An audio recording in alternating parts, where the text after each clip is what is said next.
Salve, salve, galerinha! Salve, salve, meu povo! Professor Paulo Teles para o canal Mais História com o professor Paulo Teles. E esse canal é um canal dedicado para a resolução de questões de vestibulares. Pois é, desde a prova do vestibular Enem até as provas de vestibulares tradicionais, nós estamos aqui para trazer técnicas de resolução de questões que podem te ajudar muito a melhorar o seu desempenho. Então, se inscreve no canal, curte, compartilha, dá aquele like que vai ajudar a gente bastante. E é claro, nós estamos aqui cada vez mais para poder ajudar você a gabaritar essa prova. Na oportunidade de hoje, nós vamos resolver a questão de número 12 do vestibular de 2022/2 da prova da UNIT, Universidade de Tiradentes, cuja banca é a banca Strix. Sim, uma banca que oferece vestibulares em vários vestibulares, oferece provas para vários vestibulares do país. Tá? Então vamos aqui dar uma olhada, né? A prova Strix, ela tem uma característica muito interessante porque ela cobra 3 ou 4 questões de história que na verdade viram 15 ou 20. E isso se deve por quê? Porque é uma prova que tem o hábito de trazer um texto muito abrangente e dentro desse texto ela aborda uma área temática. Em cada item, né, apesar do texto ser de abordagem geral, os itens são de abordagem específica.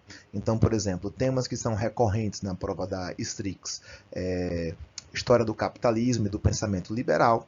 E aí ela vai falar todo o processo de desenvolvimento do capitalismo. E pode ser que na letra A apareça algo sobre mundo moderno, o renascimento comercial e urbano.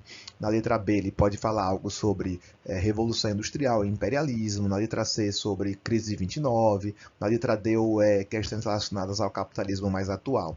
Já uma outra temática é a formação do Estado brasileiro, primeiro reinado, segundo reinado e as suas principais temáticas. Uma outra temática muito importante é a formação do Brasil contemporâneo. Então ele vai abordar ali Era Vargas, populismo, ditadura militar. Agora, antes que vocês se assustem, a prova ela não vai pedir detalhe do detalhe do detalhe. Ela vai querer que dentro desses elementos específicos, desses conteúdos mais específicos, você aborde algo que seja salutar, ou seja, algo que é muito importante. Por exemplo, não dá para falar sobre Era Vargas sem tratar sobre a questão da industrialização do Brasil, ou da participação do Brasil na Segunda Guerra, ou até mesmo da questão das leis trabalhistas. Beleza? Bom, na oportunidade de hoje, nós vamos falar sobre a história do capitalismo e das teorias raciais.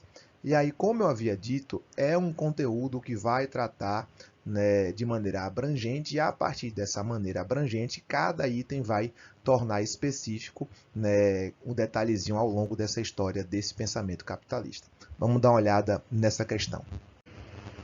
E aí nós chegamos na questão de número 12, né, como eu havia dito. Vamos dar uma olhada aqui no texto. Eu estou em condições de suspeitar serem os negros naturalmente inferiores aos brancos. Praticamente não houve nações civilizadas de tal compleição, nem mesmo qualquer indivíduo de destaque, seja em ações, seja em investigação teórica.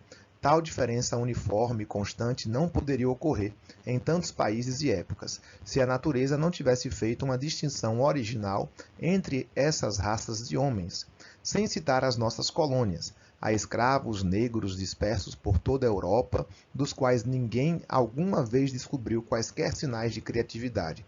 Embora pessoas de baixa condição sem educação venham progredir entre nós e destaquem-se em cada profissão. Na Jamaica, realmente falam de um negro de posição e estudo, mas provavelmente ele é admirado por realização muito limitada, como um papagaio que fala umas poucas palavras claramente. Isso aqui é David Hume, tá? Um pensador muito famoso, um pensador liberal, inclusive, e é um pensador que expressa o puro suco do eurocentrismo, né? Da ignorância dos países europeus e do racismo desses países, né? Desenvolvido por pensamentos e teorias racialistas no século XIX.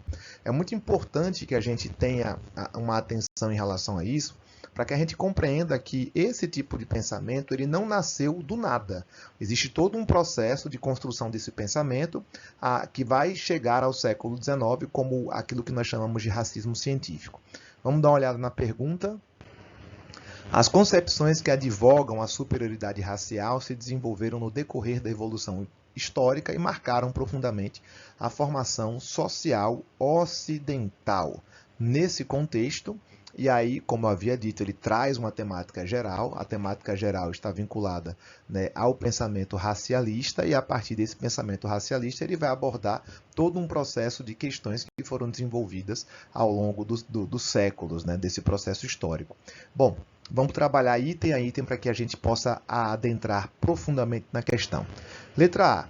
A reforma protestante buscou extinguir a escravidão colonial mercantilista, como forma de se contrapor ao catolicismo defensor da escravização da mão de obra africana. Gente, isso aqui está completamente errado. É bom lembrar que os Estados Unidos foi colonizado por um país protestante, Inglaterra. E é bom lembrar que a escravidão nos Estados Unidos ela durou até 1865. Então, a reforma protestante, quando se trata de protestantes nas colônias, ela não buscou extinguir a escravidão colonial. A escravidão colonial ela fazia parte da estrutura do sistema colonial. É como se fosse um pacote completo. Em que aspecto? Monocultura, exportação, escravidão e latifúndio. Ah, Paulo, mas nas colônias do norte dos Estados Unidos se utilizava muito mais mão de obra assalariada. Eu sei, mas é bom lembrar que as colônias do norte dos Estados Unidos não tiveram a implantação devida do sistema colonial. Onde o sistema colonial se estabeleceu, ele seguiu basicamente as mesmas estruturas e uma delas é a escravidão como base de trabalho. Letra B. O renascimento cultural, ao buscar a valorização do homem, inspirado na sociedade greco-romana, opôs-se à adoção da modalidade da escravidão por dívidas. E tá errado, meu caro, tá errado. Primeiro que é importante lembrar que é exatamente do pensamento renascentista que surge essa ideia do humanismo, colocando o europeu como símbolo de ser humano. Todos vocês aqui conhecem a Vênus de Botticelli, é um quadro renascentista, né, produzido no século XV, no Quattrocento, e nesse momento ele estabelece, através de imagem, aquilo que ele entende como parâmetro de beleza e também parâmetro de humanidade. Então, tudo aquilo que não se encaixasse nesse modelo seria feio e seria desumano. Então, quando os europeus usam, né, lá no século XV, a expressão negro para se referir aos povos que não são europeus, né, primeiramente aos africanos, mas depois a todos aqueles que não são europeus, já vem fruto de uma influência do pensamento humanista. Tá? Já vem daí. A palavra negro é uma palavra que é alheia, ela é exterior à África, ela foi uma palavra inventada, construída para diferenciar europeus e não europeus. Não é de se estranhar, por exemplo, que os indígenas aqui na América eram chamados de negros da terra. Tá? Então, letra B está errada. O pensamento humanista renascentista não se opôs à escravidão, pelo contrário, ele vai legitimá-la. Letra C. O racionalismo iluminista manifestou diversas críticas ao antigo regime, contribuindo para a afirmação do capitalismo, até aqui tudo ok, e para corroborar a hierarquização étnica-racial. E isso está certo, sim. É do iluminismo que nós temos as primeiras iniciativas de classificação dos indivíduos a partir do elemento raça. Por exemplo, essa imagem aqui, que é do século XIX, ela é herdeira de um cara chamado Carole Linné. Exato, o mesmo do Reficofage, reino, filo, classe, ordem, família, gênero, espécie. Pois é, da mesma forma que ele classificou os outros seres vivos, ele também classificou os seres humanos, seguindo aqui o critério racial.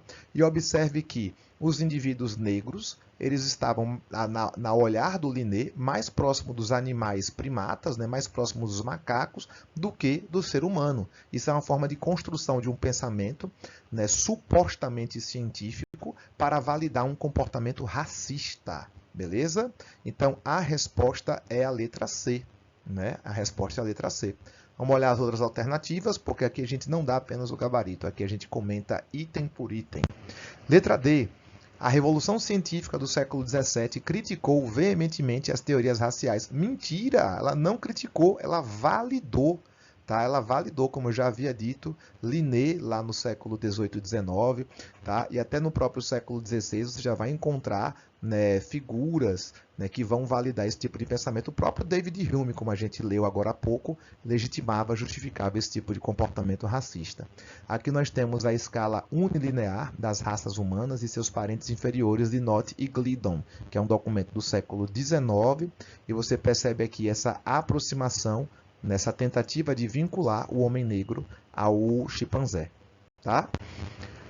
Eu trouxe um outro documento aqui, esse aqui diretamente do Linné, do século XVIII. Ele diz o seguinte: em seu Systema Naturae, Carole Linné descreveu o Homo sapiens afer, que é o homem negro africano, é comandado pelo capricho, enquanto o Homo sapiens europeus é comandado pelos costumes. As mulheres africanas são mulheres sem pudor, seios que segregam leite em profusão. Olha o nível desse tipo de argumento, né? Nojento, mas estava presente lá.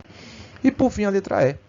O nazismo e as teorias dos supremacistas brancos atuais se sustentam a partir das evidências históricas da ausência de contribuição negras para a evolução social. Isso aqui é um completo absurdo, é uma completa ignorância. Quando a gente vai analisar os povos africanos, o desenvolvimento tecnológico, o desenvolvimento científico, o desenvolvimento filosófico, cultural, artístico, né, estava presente em vários povos, o Império de Mali, o Império de Xangai, o Reino de Gana, o Egito, o Império de Kush, né, a civilização cuxita, a Etiópia. Então você tem muita coisa boa que foi produzida pelos africanos, e os europeus afirmarem que isso não existe só demonstrava ignorância, racismo e, é claro, mediocridade.